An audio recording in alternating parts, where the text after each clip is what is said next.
ఈ రోజు బైబిల్ అధ్యయనం మత్తయి సువార్త 23వ అధ్యాయం 1 నుండి 22 వచనాలు. ప్రార్థన. తండ్రి దేవా, మేము మీ వాక్యాన్ని చదివినప్పుడు మిమ్మల్ని బాగా తెలుసుకోవడానికి, ప్రేమించడానికి మరియు అర్థం చేసుకోవడానికి మాకు సహాయం చేయండి. ఆమెన్. మత్తయి సువార్త 23వ అధ్యాయం. అప్పుడు యేసు జనసమూహములతోనూ తన శిష్యులతోనూ ఇట్లనెను: శాస్త్రులను పరిసయ్యులను మోషే పీఠమందు కూర్చుండువారు.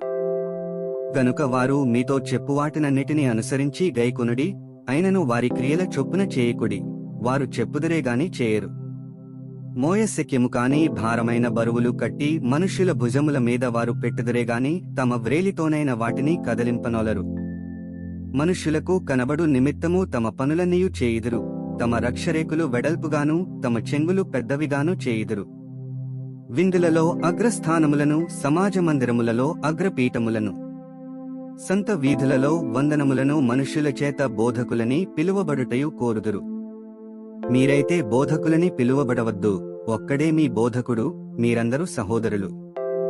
మరియు భూమి మీద ఎవనికైనను తండ్రి అని పేరు పెట్టవద్దు, ఒక్కడే మీ తండ్రి, ఆయన పరలోకమందున్నాడు. మరియు మీరు గురువులని పిలువబడవద్దు, క్రీస్తు ఒక్కడే మీ గురువు. మీలో అందరికంటే గొప్పవాడు మీకు పరిచారకుడై ఉండవలెను.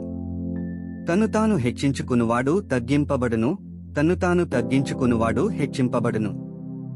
అయ్యో, వేషధారులైన శాస్త్రులారా, పరిసయ్యులారా, మీరు మనుష్యుల ఎదుట పరలోక రాజ్యమును మూయుదురు.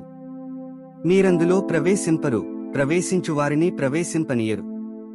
అయ్యో, వేషధారులైన శాస్త్రులారా, పరిసయ్యులారా, ఒకని మీ మతములో కలుపుకొనుటకు మీరు సముద్రమును భూమిని చుట్టి వచ్చెదరు, అతడు కలిసినప్పుడు అతని మీకంటే రెండంతలు నరకపాత్రునిగా చేయుదురు. అయ్యో, అంధులైన మార్గదర్శకులారా, ఒకడు దేవాలయము తోడని ఒట్టు పెట్టుకుంటే అందులో ఏమీ లేదుగాని దేవాలయములోని బంగారము తోడని ఒట్టు పెట్టుకుంటే వాడు దానికి బద్ధుడని మీరు చెప్పుదురు. అవివేకులారా, అంధులారా, ఏది గొప్పది? బంగారమా, బంగారమును పరిశుద్ధపరచు దేవాలయమా? మరియు బలిపీఠము తోడని ఒకడు ఒట్టు పెట్టుకుంటే అందులో ఏమీ లేదుగాని దానిపైనుండు అర్పణము తోడని ఒట్టు పెట్టుకుంటే దానికి బద్ధుడని మీరు చెప్పుదురు. అవివేకులారా, అంధులారా, ఏది గొప్పది? అర్పణమా, అర్పణమును పరిశుద్ధపరచు బలిపీఠమా? బలిపీఠము తోడని ఒట్టు పెట్టుకునువాడు దాని తోడనియు దానిపైనుండు వాటన్నిటి తోడనియు ఒట్టు పెట్టుకునుచున్నాడు. మరియు దేవాలయము తోడని ఒట్టు పెట్టుకునువాడు దాని తోడనియు అందులో నివసించు వాని తోడనియు ఒట్టు పెట్టుకునుచున్నాడు. మరియు ఆకాశము తోడని ఒట్టు పెట్టుకునువాడు దేవుని సింహాసనము తోడనియు దానిపైని కూర్చున్న వాని తోడనియు ఒట్టు పెట్టుకునుచున్నాడు. 22 వచనాలు చదివియున్నాము. ముగింపు ప్రార్థన. సర్వశక్తిమంతుడైన దేవా, చదివిన వాక్యాన్ని మా హృదయంలో ఉంచుకొని మీ మార్గాల్లో, మీ సత్యంలో మరియు మీ జీవితంలో జీవించడానికి మాకు సహాయం చేయండి. ఆమెన్.